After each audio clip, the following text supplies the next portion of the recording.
رب العالمین ډیر رحیم ذات دی زما عزتمندو. د الله رب العالمین د رحم او د کرم انتها نشته چې الله رب العالمین په خپلو بندګانو باندې څومره زیات مهربانه دی.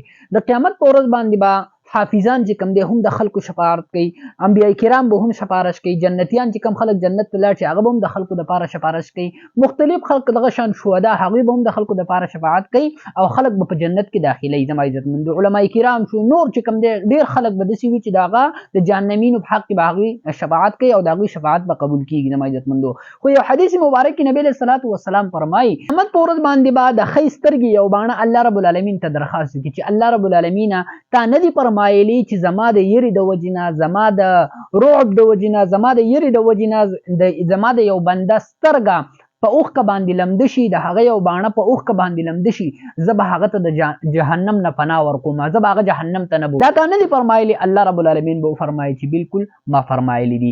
نو دا د سترګو دا یوه باڼه چې کوم دی که نه دی به الله رب العالمین په دربار کې ګواهي ورکړي چې ستا دې بنده ستا د یرې د وجې نه یو ځل جړلی وو او زه چې کوم دی یوه باڼه زه یعنې زه په اوښکه باندې لمده شوی وم، زما شفاعت د ده په حق قبول کړي. نو الله رب العالمین به وفرمایي چې ځه ډېره ځان سره جنت ته بوځه.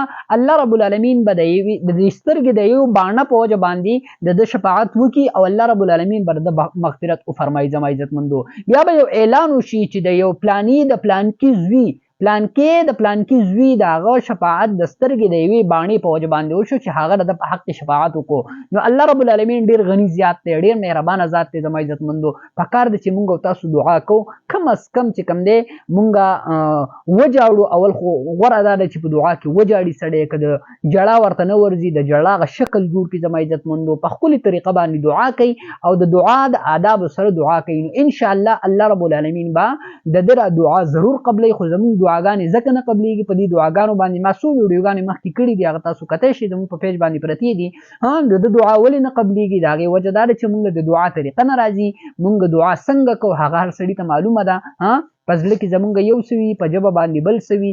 نو د زړه او د ژبې د دې تعلق چې کله د دواړو سره یو شي که نه او د دواړو ستا په زړه کې څه هغه په ژبه باندې راشي، نو بیا هغه دعا ده. نو چې په زړه کې ستا بل څه بهر خیالات وي، بهر سوچونه وي او په ژبه باندې وي چې ما وبخي، پلانکې وبخي، زما نیکه وبخي، نو ګورئ دغه د دعا کامله طریقه نه ده. زما عزتمندو د دعا صحیح طریقې زده کوئ او په هغه شانتیا دعا کوئ، نو انشاءالله الله رب العالمین به زموږ دعاګانې ضرور قبلوي.